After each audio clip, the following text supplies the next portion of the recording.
அவன் ஏமாத்தரா, நீ ஏன் ஏமாத்தன்னு கேட்பாருல. என்ன அப்படி சொல்லுது? நீ ஏன் அவன்கிட்ட அன்பு செலுத்தல? நீ ஏன் அவன் மேல கோபப்பட்ட?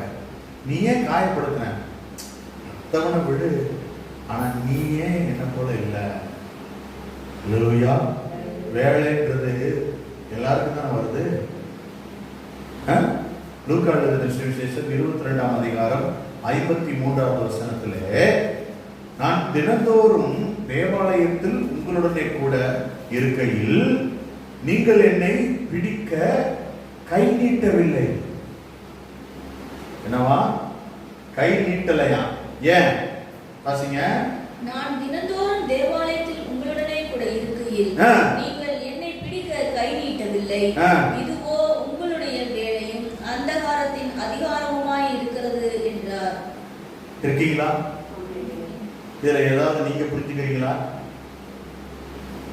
இதுவோ உங்களுடைய வேலை, உங்க வேலை.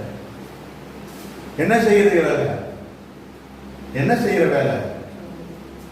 தினந்தோறும் நான் தேவாலயத்துல தான் இருக்கேன். ஆனா இப்போ உங்களுக்கு ஒரு வேலை வந்திருக்கு. எதுக்கு? என் கையை பிடிச்சுக்கிட்டு நீங்க ஓடுறதுக்கு. யோசுவா,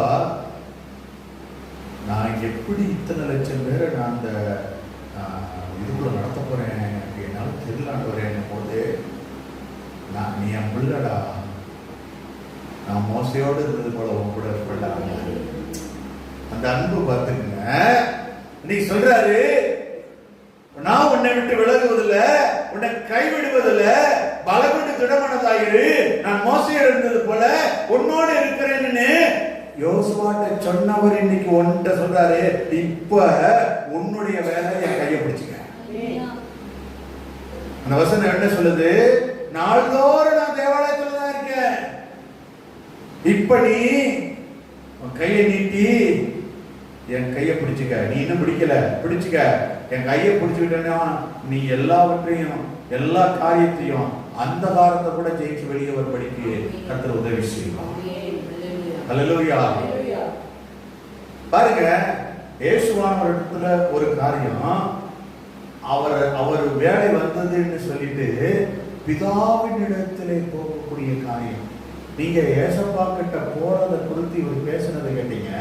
இவர் சொல்றாரு, யோவான் 17:1, இயேசு இவைகளை சொன்ன பின்பு தம்முடைய கண்களை வானத்துக்கு நேரா.